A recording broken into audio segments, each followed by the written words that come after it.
Hola, and welcome to Long Live Hooky Street, the podcast where we rewatch and discuss every episode of Britain's most beloved TV comedy, Only Fools and Horses. I'm Jenny, and I'm joined from Hong Kong by my co-host and sister Heather. Say hello, dude. Hello, everyone. Today we are discussing Series 2, Episode 6, It Never Rains.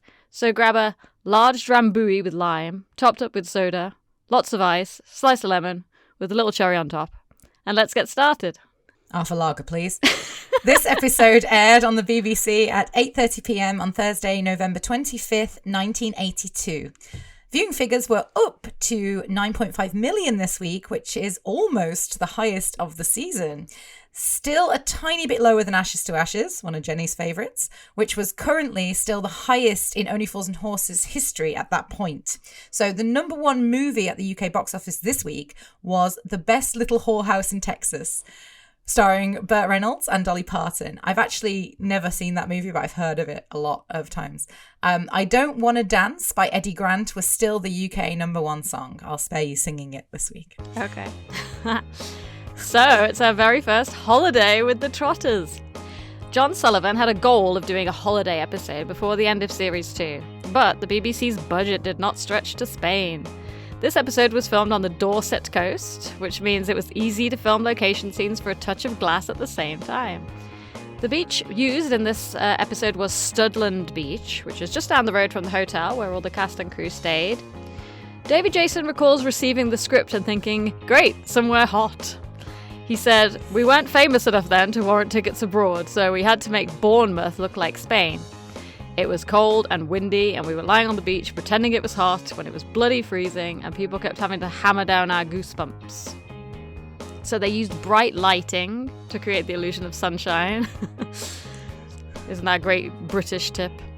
Yes. So this is the second episode to feature a stop-motion montage, which was accompanied by Mungo Jerry's Summertime. It was put together to set the scene for the trip since it was easier to depict it that way than due to the fact that it wasn't actually Spain. They made it easier by doing photo montage.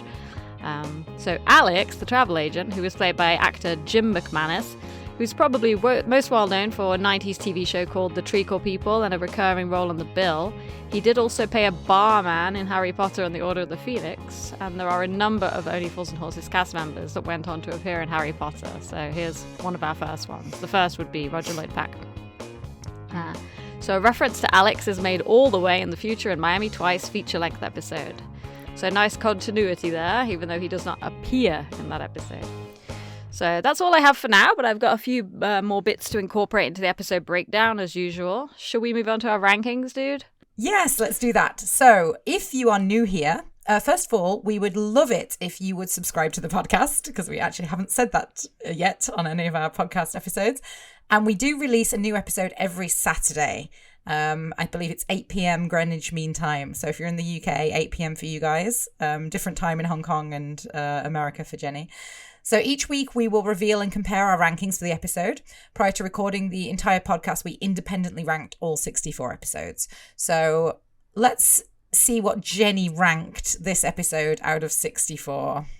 Okay, this is not going to sound great, but my ranking is 61.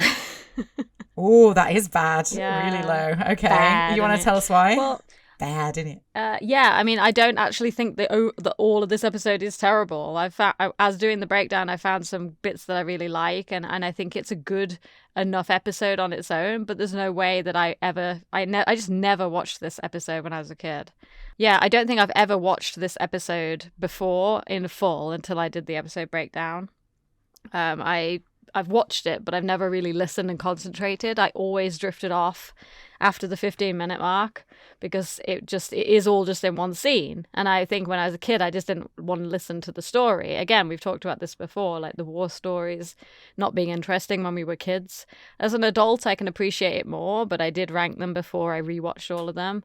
So, it's number 61 for me. How about you? Well, my ranking for this one is 54 out of 64. So there are 10 episodes I would consider weaker than this one.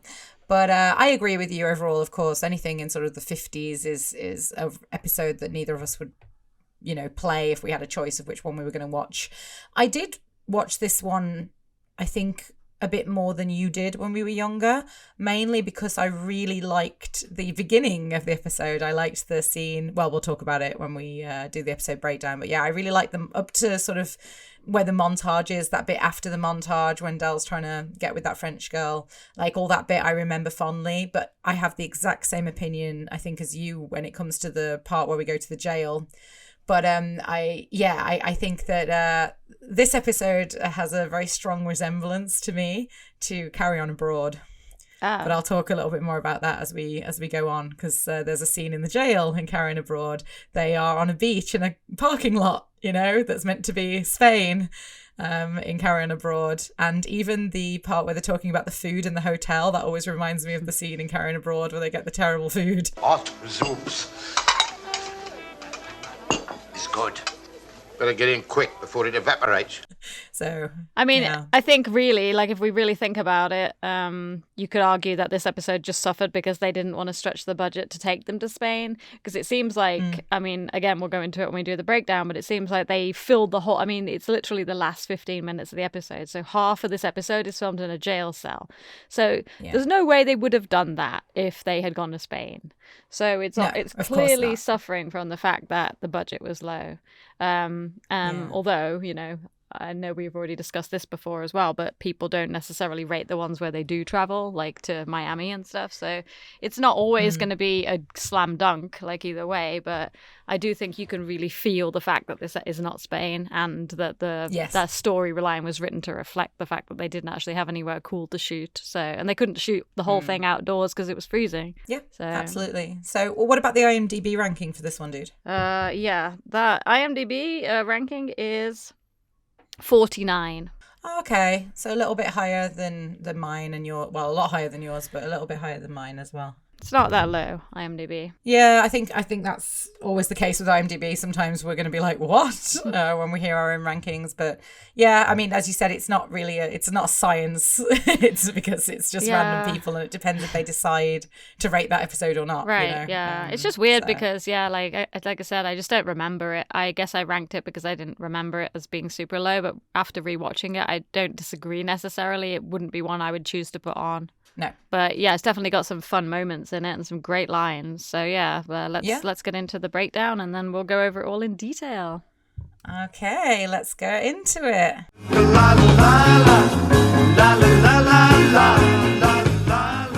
Okay, so we start outside the Nag's Head, where we can see that it's pouring down with rain. So very fitting for the title of the episode. How very British. Del and Rodney are sitting looking forlorn in the pub, so it turns out they haven't been able to make any money the last few days because of the poxy weather. So Rodney winds Del up a little bit, saying he's got a Father's Day card, so it gives the audience a nice little reminder that their dad is still out there somewhere. Father's Day card arrived for you this morning. Here, Father's Day card? Hang about, I'm not married. Oh no, I wonder what that could mean then.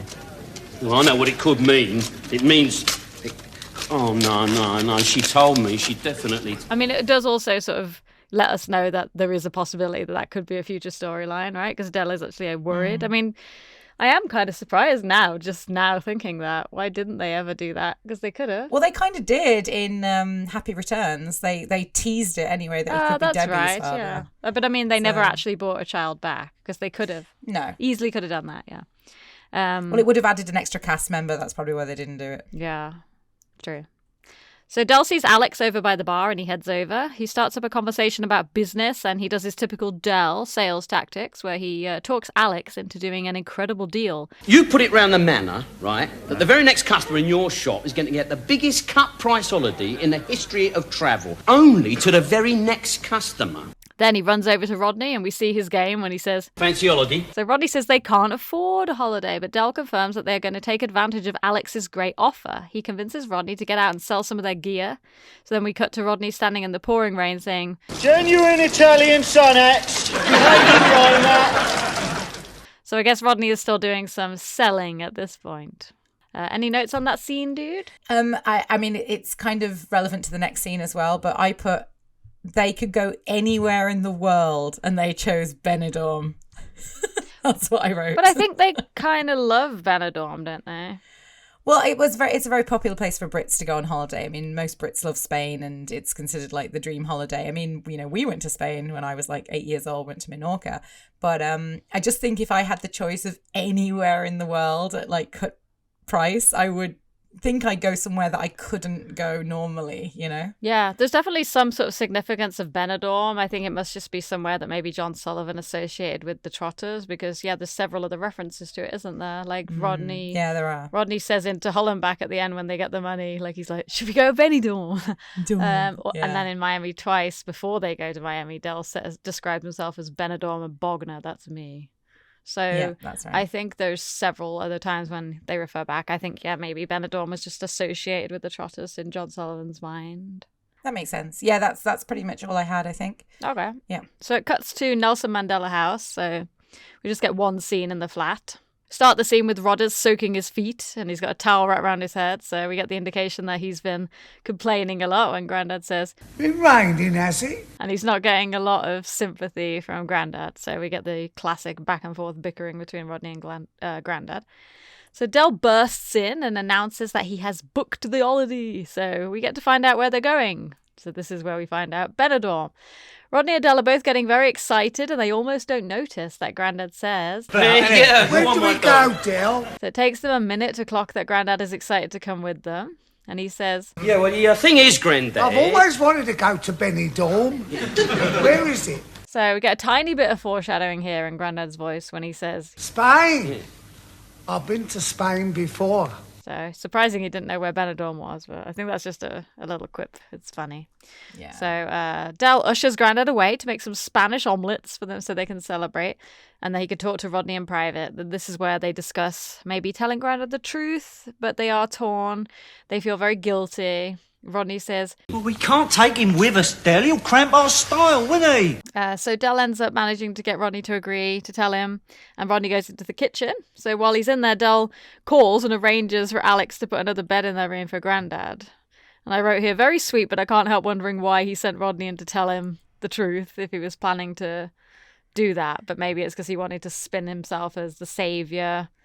Or did he just know Rodney wouldn't tell him? Because either way, it's... I think he knew. yeah. I think he knew Rodney wouldn't tell him. I think he knew Rodney was too much of a soft touch to do that. to Yeah, him. and it's sweet that they both had the exact same thought, that they couldn't break his heart, so they both were like, why can't we just have another bed? So yeah, Rodney comes out and says exactly the same thing. Oh, look, couldn't the hotel put another bed in our room? So that's great. So they're all going to go. The end of the scene has a great slapstick moment where Rodney tells Del he's getting 2 omelettes and Del slams his feet into Rodney's soaking water. Very good, good slapstick moment. And you know, Yeah, I said that was like ending the scene with a tea joke. It's Yeah. the spill the tea joke, but in foot bath form, which is pretty cool. Yeah. I had just a couple of things I wanted to say. So Yeah. the scene where they're discussing how they can break it to Grandad kind of reminded me a little bit of the exchanging Christmas crackers when they're discussing how they can get out of eating the Christmas dinner. So yeah, there was a little bit of a callback to that. And I also wrote, I wonder why they didn't try to book one extra room, because Del and Rodney are planning to share a room as it is and presumably are planning to have sex on this holiday. So they're planning to have sex in the same room with different girls and then throw Grandad in. How are they ever planning to have sex? And that is called back to later in the episode. But I can't believe that if the holiday's this cheap, surely they could have just tried to book another room in the hotel for Grandad so he didn't have to share with them. Well, yeah, I put that in my notes for the montage scene. I don't understand why they're surprised Grandad's in the room when they come back. Yes, I know that, I wrote that too. But like, yeah, it's true. Like, but the reason I think they had to put an extra bed in the room is cost. It's already like they can't afford another room. But that hotel looks so terrible. Like, I can't believe that it would, like, with 80% off, that's what Alex was offering, right? Like, surely they could have afforded Yeah, but another isn't room. it kind of just the joke that Alex is like not a luxury travel agent or anything? Because the same thing happens in Miami twice, doesn't it? They end up True. with the camper van and Alex recommended camper it. van, So yeah. Alex is like a cheap ass. Like, he's not doing luxury holidays. Even though he said he had thousands of pounds worth of holidays to give away. Yeah, but not the kind of holidays that, luxury holidays. You'd want to go on. Yeah. So yeah, I agree, but I think I see why they can't get an extra room. But yeah, we'll come back to the sharing the room thing later. But I agree with you. Yeah, it's why they why didn't they go back to the girls' room? But if the girls are not from that hotel, then what was going to happen anyway? Were they just going to be in the exactly. same That's room? what I'm saying. Yeah, I don't know. But yeah, we're jumping ahead a little bit. But yeah, we've got some notes after the montage anyway. So do you want to carry on with the episode breakdown?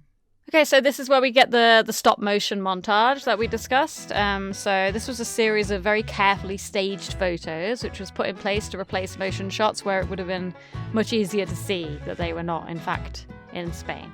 So it's a fun montage. We get to see Del in his long sleeve shirt, which is quite funny. Lots of very 80s style partying. Obviously, the song is a great song, which never gets cut, to my knowledge. Like every time I've watched it, they keep that great song, the classic. So, but yeah, this is where we end up where we were just talking about. The montage ends with Del and Rodney bringing some lovely sorts back to their room, but then they're disgusted when they see sleeping Grandad with his false teeth, so the women leave hastily and Del and Rodney chase after them. But I wrote here, I wonder what the plan was. They were going to hook up in one room with Grandad asleep next to them? Question mark. Yeah, because Rodney even says at the end of the scene, but he's asleep. It's like, so what? So we can have sex then? This is disgusting. And it's not even like there's any privacy between the beds. It's not like there's even like a little wall or something. It's like they would have literally, Del and Rodney, been fucking these two girls on the beds right next to each other while Grandad slept in the corner. It's such a weird setup. So yes, I agree with you. Yeah. Very, very strange. But I had a couple of notes about the montage. Just wanted to say, the part where Del smiles at the immigration officer and they frown back, and then Del looks uncomfortable. I really relate to that because I do that every time I travel. I'm like, I give them a big smile at immigration, and they look at me like I'm a terrorist or something. And then I said the hotel, obviously, that rubbish tip outside. I cannot believe a hotel like that would survive. In this day and age, it certainly wouldn't, because TripAdvisor, that would be like the first thing that it said if anyone ever looked at that hotel, that it's literally got a rubbish dump outside. And then I think it's really funny when they do the recurring joke of Del trying to push the door and then trying to pull the door and he gets it wrong both times, and everyone else. That, I don't know why, that really reminded me of Miami Twice when they're trying to get away and everything keeps happening to Del and not to Rodney. That's just, again, reminded me of that. And the sitting on the floor thing, that really takes me back, because I think I would have been really young. I think I remember doing that once at a primary school disco to Oops Upside Your Head, right? That's when you sit on the floor and do that. Oops upside your head, say oops upside your head. Or something along those lines. I don't remember that specifically, but I do remember sitting on the floor at the disco, yeah. I don't know, if anyone can really remember, going to a hotel. Maybe somebody has a story about it and they can comment about going to a hotel with a rubbish tip and stuff by it. We stayed in I think modestly budgeted places when we were kids, but never anything like that. Although I do remember Butlins being kind of gross. I mean, grotty is one thing, but to actually, the rubbish tip, obviously it's probably not actually outside any hotel, that rubbish tip they filmed in the episode, but that is absolutely disgusting. It's like a proper dump. There's no way you could have a hotel next to that. I mean, no one would stand for that. The smell coming off that rubbish dump would be absolutely... it would be unbearable. And yes, just to go on your point, you said at the end, why do the girls go off really quickly? I put...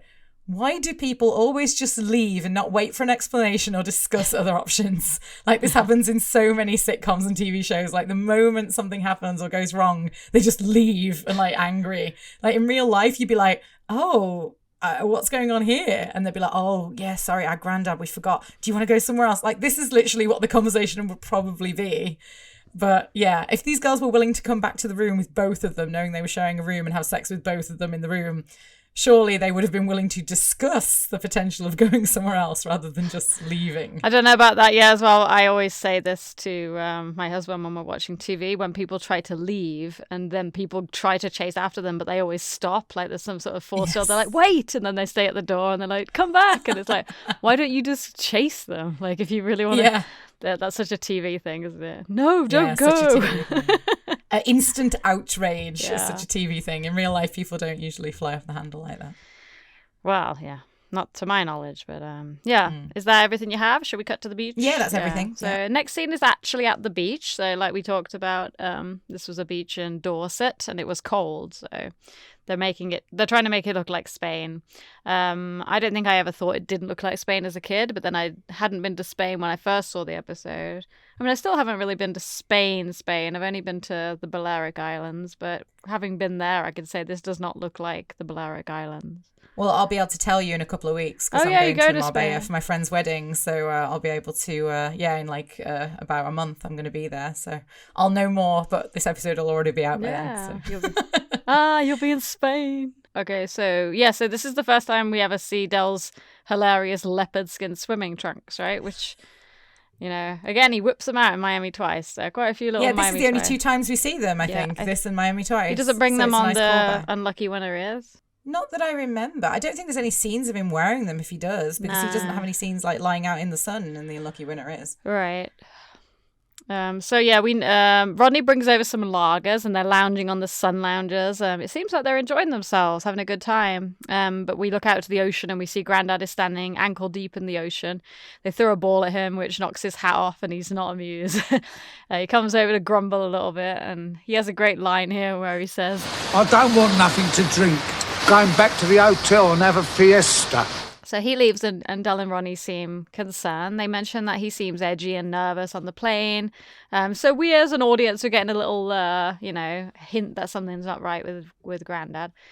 So Del and Rodney mentioned here that the food has been terrible. So go back to your note. It's interesting they're having such a good time because for me, food is such a big part of a holiday. But I guess it's not that important to them, or at least they're happy to tolerate the bad food, whichever it is. Yeah. So the scene ends with another little slapstick moment where Rodney pours cold lager over Del instead of suntan lotion, which is quite funny.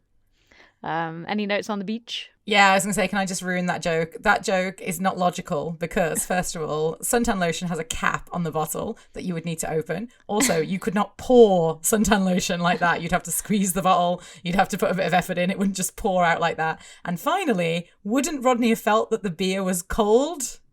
Yeah, but he's so busy like drifting off. It shows Rodney's kind of... No, I don't buy it. That was he would know that was not suntan lotion. I remember when I was a kid that suntan lotion was a little bit more liquidy, or at least I used to buy liquidy ones, and they were in like round. But I mean, bottles. like you can see it there. The cap is literally on it, and like it's not the same shape bottle or anything. I'm just saying. I know it's done for the fun, but it would not happen. Like you would not get those two things confused in real life. Don't split hairs.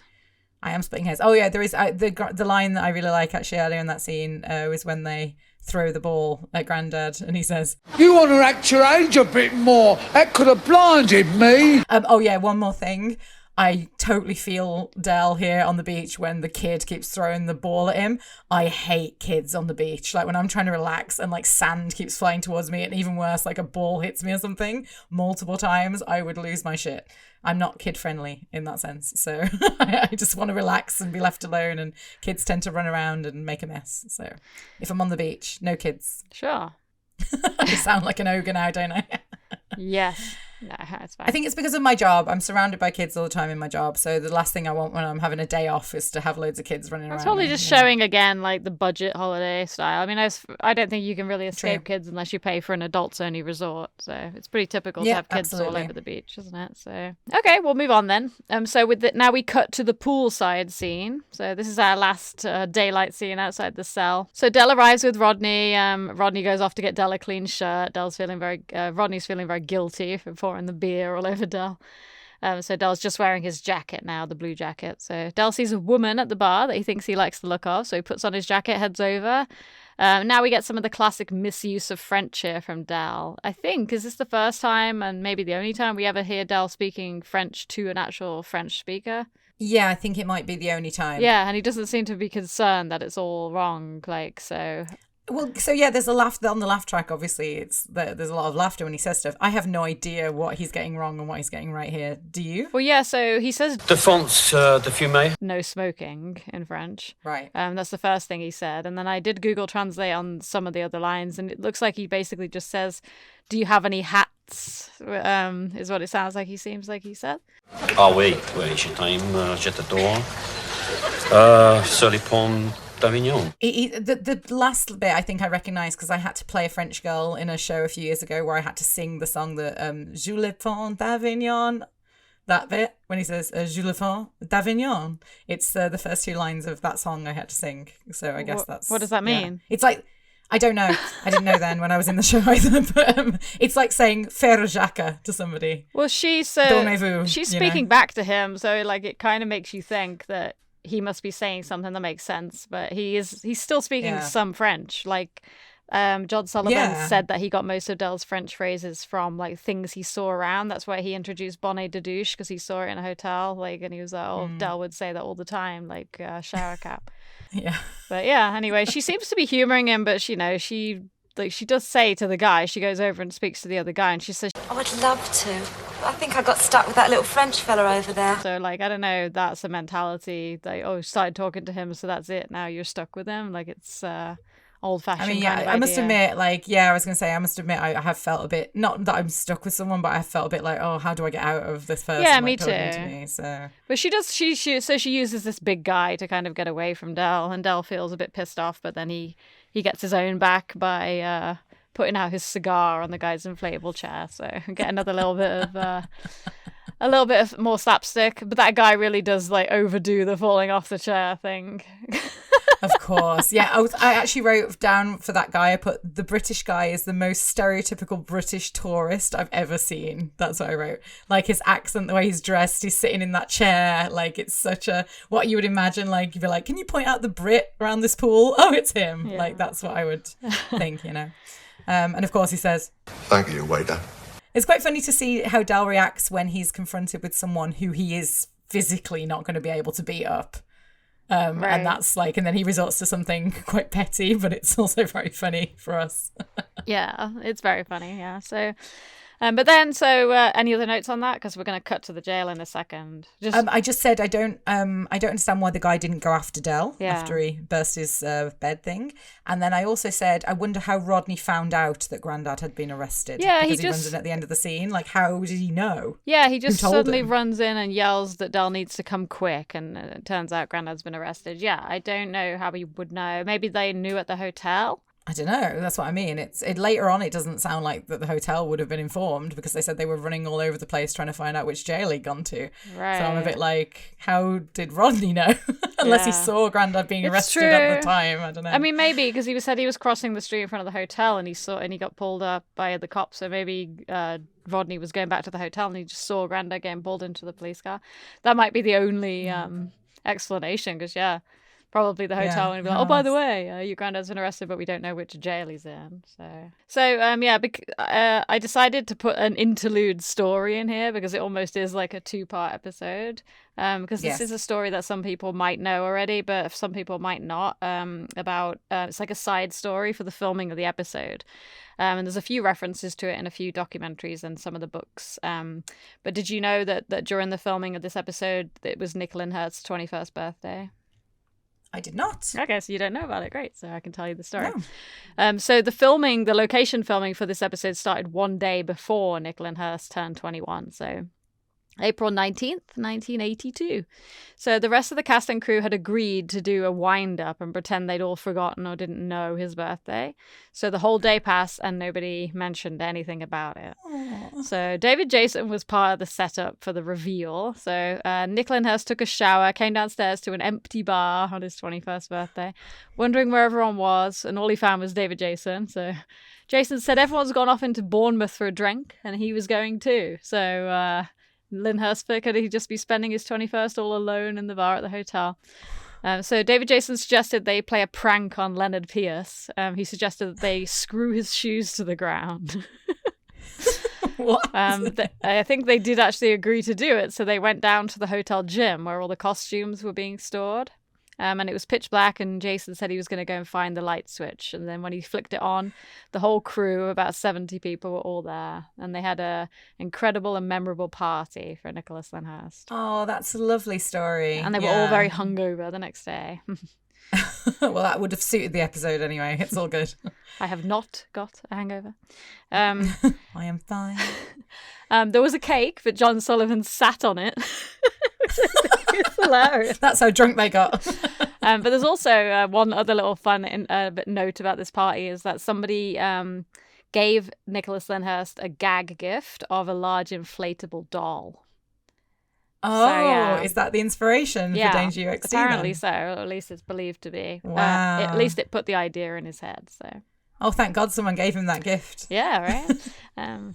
So let's cut back to the story. So it's literally 15 minutes in. Like I said, I looked at the episode breakdown timing-wise. So for a 30-minute episode, 15 minutes, it takes place in this cell.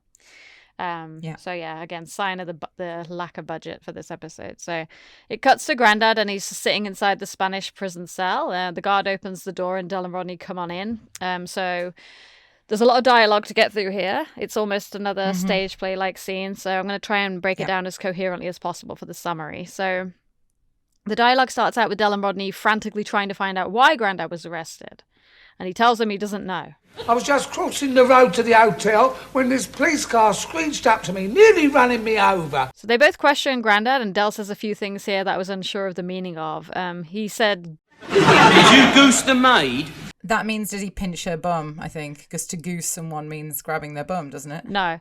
I looked it up, and it says, in the context of the fairy tale The Goose Girl, goose the maid refers to a situation where a princess is disguised as a goose girl or a servant by her own maid in order to escape. So this happens as a plot to prevent the princess from marrying a prince or to allow the maid to take the princess's place. Yeah. I did not think that's what it was. I just thought you meant if you pinched the maid's bum. So it's just I never knew what it meant, so I looked it up. So Grandad finally admits there could be a reason, but it happened a very long time ago. 1936 to be precise. And Grandad says, In 1936, I was deported from Spain and all her territories and dominions. So we get a lot of sarcasm here from Del and Rodney while they try and dig a little deeper into the reasons why. Would you consider it nosy of me if I were to ask you the reason why? So Grandad starts to tell the story of what happened during the Spanish Civil War, and he says in 1936, Peckham Rye was not a fun place to be, so he and his mate Nobby Clark left to join the Foreign Legion. They hitchhiked to Southampton, stowed away in a tramp steamer, and they ultimately ended up in Tangier. So a couple of funny references here. Nobby Clark was the name of the character that Kenneth MacDonald, who plays Mike, played in It Ain't Half... Gotta say that again. Nobby Clark was the name of the character that Kenneth MacDonald, who plays Mike, played in It Ain't Half... It ain't half hot. It Ain't Half Mom. It ain't half hot, right? Mom. It ain't hot. Oh, fuck, I can't say that. It ain't half hot, Mom. Yeah. It ain't hot. Fuck it. Sorry, I'm carry going to on. say it again. It ain't... I'm leaving this in. No, you're not. I'm going to say it again. It ain't half hot, Mom. Can you edit that? I'll try. It might be funny to leave it in. A lot of English people love that show. It's about war. That's very hard to say, though, isn't it, that, actually? Yeah, it's a movie set in... I can't remember where it's set. It's a war... it's not a movie either. Okay, got all this out. It's a war TV show, and that was what Kenneth MacDonald was in, and his character was called Nobby Clark, so that is like almost definitely a reference, but this was before... that's before Mike was cast. Yeah, I mean, that's crazy. I think maybe really cool. John Sullivan loved that show, so yeah. Yeah. And we also get a good reference here to the fact that the Trotters have never been good sailors, which obviously comes back in a big way with Albert. We start to see Del and Rodney getting frustrated with the long, slow war story being told. So this is a lot of the show in the future with Albert. But yeah, Sullivan did say that he thought at the time about, having other members of the family and coming in the future that had been in the war.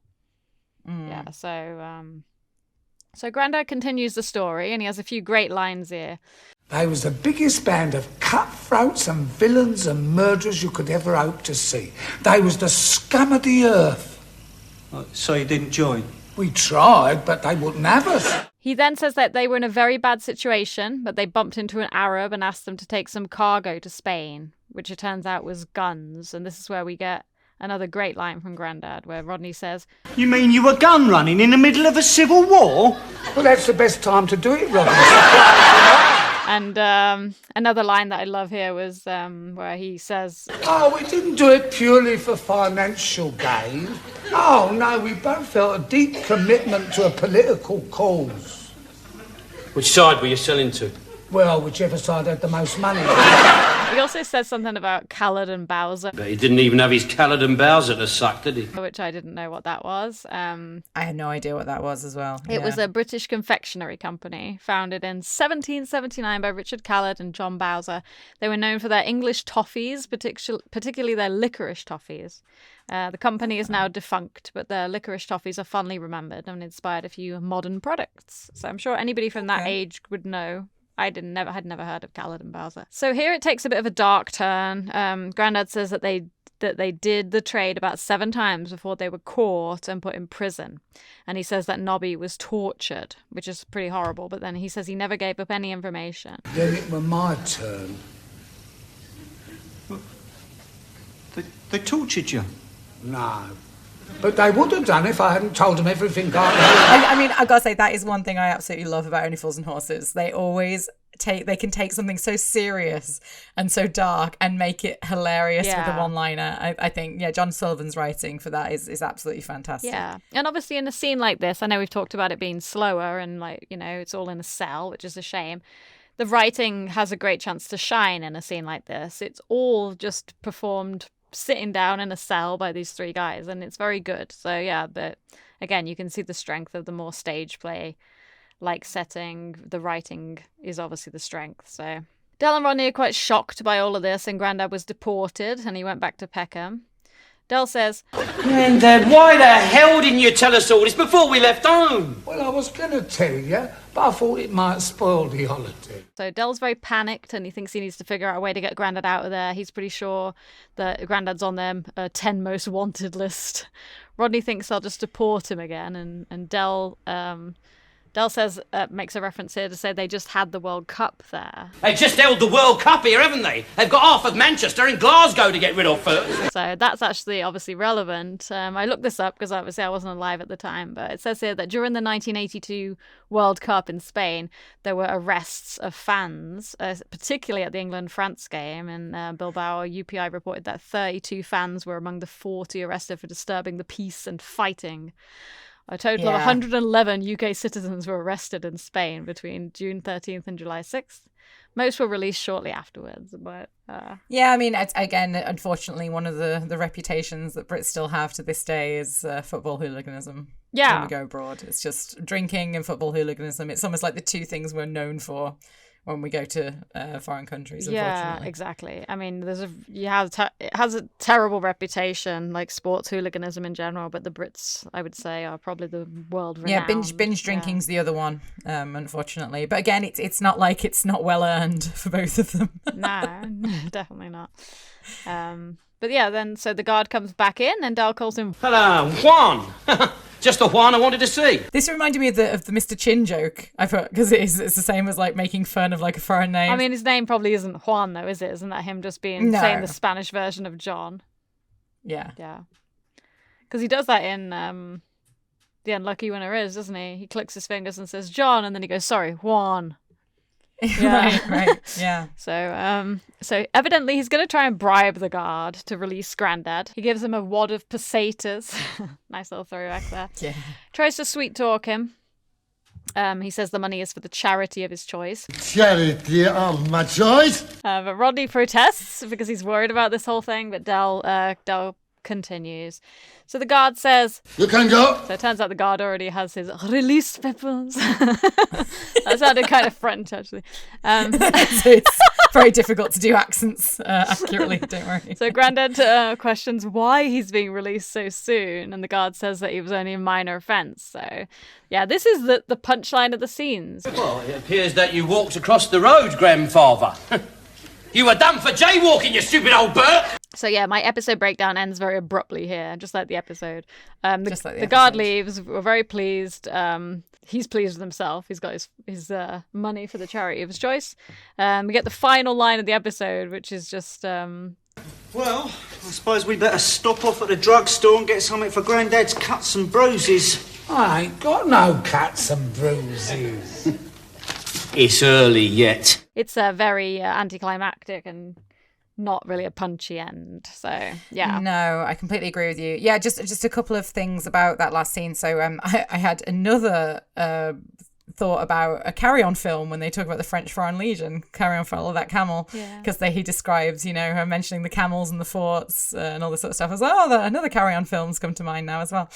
And I think I just want to sort of elaborate slightly what I wrote down about the scene is taking too long. I actually said that Del and Rodney's frustration is meant to be mimicked by the audience, but it falls flat. And I think that they make so many "this is taking too long" jokes to Grandad that it actually is taking too long. If that makes sense. Like these jokes that they tell, like all these little like, Grandad, is it worth me making any plans for my future? when Grandad's talking is meant to be like the little jokes in between Grandad's conversation, but they're not that funny because at that point the audience, at least I, and I think you as well, were already losing interest. So those jokes don't work because we've actually already lost interest and we just want to get to the point.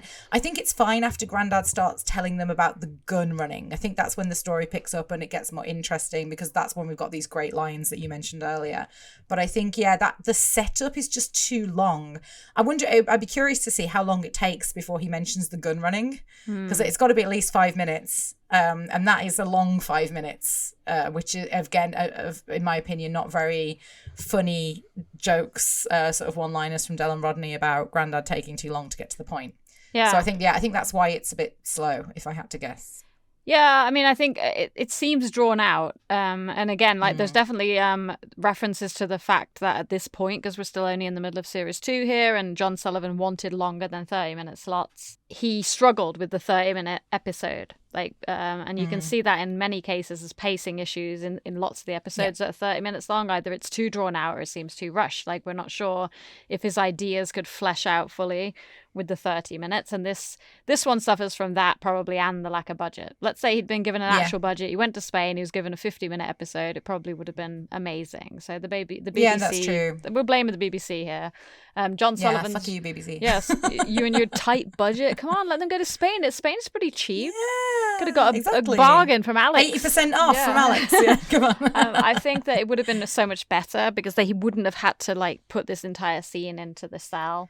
But also, he did really love the whole like war stories and the frustration from Del and Rodney because he brought it back in a big way. It's pretty much the main like part of Albert's character. He gets better at it and maybe the frustration isn't as long, but Grandad doing the story is amazing, and it's so nice that we have at least the memory of this because Grandad is so funny and the way that he delivers the lines is so good. It's probably the highlight of the episode. Yeah, there's almost this lovely innocence to him when he's talking about these really awful things. Gan. Yeah. It's Grandad, it's like that in all of his stories. Yeah, I said that every time we hear like Grandad tell a story, I'm very interested. It's just, I think this, because it, like you said, it's the second half of the whole episode. I also queried the beginning when Grandad, when they come in. Visitors! It's you too. Who was he expecting? Who was he expecting? I don't know, some like Trigger? I mean, come on, like who's going to come and visit you? Maybe Nobby Clark. Maybe, yeah. So, I mean, the only thing, obviously, that I wish that we could have is more references to his brother Albert. But of course, at this point, John Sullivan didn't know. I know he's got a brother George, but no Albert yet to mention. But yeah, the reference about the Trotters not being good at sailing is a nice callback to when we finally get Albert in. Yeah, definitely. Anything else? Or should we just move on to the awards? No, I think that's it. I think you said everything. Yep. All right. Okay, so let's go on to the awards. And guess what? He's only one. Okay, so as always, we have 3 awards to announce this week, and we're going to start with our Plonker of the Week. Don't believe it. What a plonker. What a plonker. So for Plonker of the Week, we will each nominate a plonker and we will discuss and decide who wins. So who have you nominated, Jenny, for your plonker this week? I mean, it might seem kind of obvious, but I just nominated Grandad. Because, so did I. I think it seems obvious because he knew these reasons and he probably knew he wasn't going to have a good idea when he was already upset before he got arrested. So doesn't seem like he should have gone on the holiday. No, I completely agree. And actually, I did actually have a question. Maybe someone can tell us if this is the case. How long do your records get kept by a country if you got deported? Because I'd imagine, even if it was like 50 years ago or something, they would still have it on record that you were deported from that country for gun smuggling or gun trading or whatever. I would imagine that you would not be allowed through immigration into the country if that was the case. So there's a bit of again, I don't know. Maybe there is like a period of time where it lapses and you can go back in, but I don't know if that's the case. I don't think these kind of things lapse. Yeah, but I mean, this we're talking about 936. we need somebody to tell us that, and we also need someone to tell us, like, can you get a passport if you're like off the record, like Waddell said in Second Time Around, he couldn't put his signature on a document so the government wouldn't know he was alive. He's got a passport, and so is Rodney, and so is Grandad. So like we need a couple of the punters to tell us if any of this could actually be done, just for fun. Yeah, because we don't know. Because we don't know. Yeah, this is not my strong area, and I don't know if ChatGPT would know. Well, dude, I think that it's pretty conclusive. Grandad is this week's plonker of the week. And well, that's about it. Well done, Grandad. So yeah, this week Jenny's going to award the best line of the episode, and I'm going to give the best moment. So what have you chosen for the best line of the episode, dude? Okay, so my choice for the best line is... You mean you were gun running in the middle of a civil war? Well, that's the best time to do it, Robin. Yeah, my honourable mention is the other line, which is the whichever side of the most money, really. Yeah. Or the best time to do it. Yeah, those two lines are the funniest. My honourable mention would be, I'm going back to the hotel to have a fiesta. Oh, yeah, that is a good line too. Yeah, very true. Okay, great. And what have you chosen as your favourite moment of the week? Yeah, so this one I had a bit of trouble with because I don't think there's a particularly standout moment of the episode. So I put either... and maybe you can choose either the montage, the whole montage and the ending of the montage, or the bursting of that guy's inflatable chair. Okay. Those are the two moments I could think of that I thought were standout moments that I was like, oh, okay, that bit is funny. I think that let's give it to the montage then, because the montage, as we know, was the thing that they focused a lot on as a way to depict the holiday. And you've got some great classic Rodney and Del having a great time on their holiday photos and stuff. Yes. So yeah, and again, some very nostalgic moments again for the Oops Upside Your Head and that kind of like old style disco partying in abroad, old British holiday style. It's quite nice. Yeah, for definitely. Nostalgia as well. And if I was happy when I saw this week that I didn't have to choose the best moment, because I was like, I'm not sure if this episode really when I saw I did, I was like, oh no, what am I going to choose? Yeah, I think this episode doesn't when the episode finished. Ta-da! Yes, I love that. Yeah, but I mean, I think it's hard for us not to get too tied up in, when we say best moment in the big moments that everyone remembers. It's true, like some of them is pretty obvious. Like I think next week's best moment is really obvious. But, of course. Yeah, like some of them are not, so it's a little bit harder. And I think you can only choose the thing that you personally feel is a moment that you remember and you have that you think is funny. Yeah. So yeah, it's also hard. I did always remember the montage from this episode. Yeah, so there you go. And again, the music you pointed out is also really perfect and it never gets changed for copyright reasons. So yeah, I agree. Yeah. Okay. Well. Okay. So drink up, we're leaving. Okay, so that about wraps it up for this week. Join us next week when we'll be discussing Series 2, Episode 7, A Touch of Glass. Until then.